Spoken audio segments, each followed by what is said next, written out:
in 2009, I was attending the 10-20 cash games in Vegas very regularly. I was basically flying from Vancouver to Vegas every week and playing Thursday, Friday, Saturday in Vegas, and then coming back to Vancouver where I had a dog for the rest of the week. So it was right before Christmas. I was at Bellagio. This billionaire walks up to me, who I've been playing now fairly regularly. He comes to Vegas twice a year and goes to Texas once a year. So I've seen him a few times at this Bellagio game, and he's an excellent player to have at the table. Him and I have had our ups and downs, but now we're friends. So he comes up to me and he taps me on the shoulder and he's like, I was just playing blackjack, and he pulls out a whole stack of, at the time they had cranberry chips, which were the 25Ks. So almost a whole stack, which is close to 500K. He's like, I was just playing blackjack, I won. I want to come play poker, is there a seat? So we talk to the floor and the floor says, okay, we'll just add another chair. So now we're playing 10-handed at the 10-20 no limit. With this guy at this table, I did something very stupid.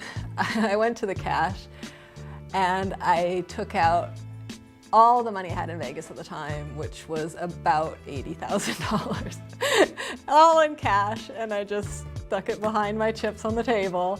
Before I had like 5K on the table, and now I have about 80,000 on the table.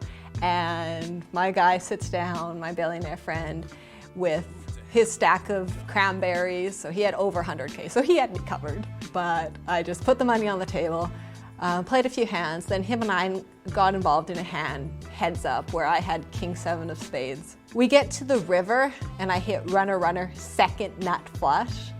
I'm out of position against him and I lead $800 into a $1,700 pot. And he instantly, with tons of confidence, says, all in. And you could probably see all the blood rush from my face. Like, I turned completely white. I have the second nuts, but that's not what I was thinking. I was thinking, I don't have the nuts. This is my entire bankroll. Now I begin to think, should I fold? I could fold. No one has to know that I'm folding the second nuts, the king high flush here. No one has to know. And then I start thinking about, well, the pot was so small and this is so much money. There's just absolutely no point in calling. But what if I'm right?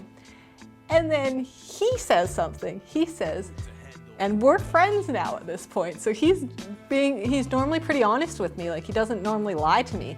And he says to me, fold, I have you beat. And I said to him, oh, you have a flush?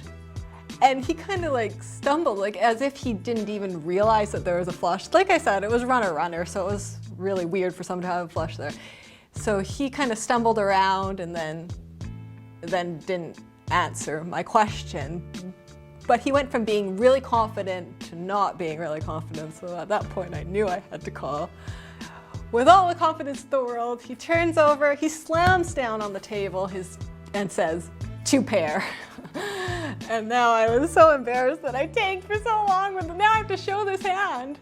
And so then I show my second nut flush, and that was a defining moment, because had I lost that hand, I don't know if I'd still be playing poker. I would have had to rebuild everything. A lot went through my head, and folding was definitely the easier way out of it.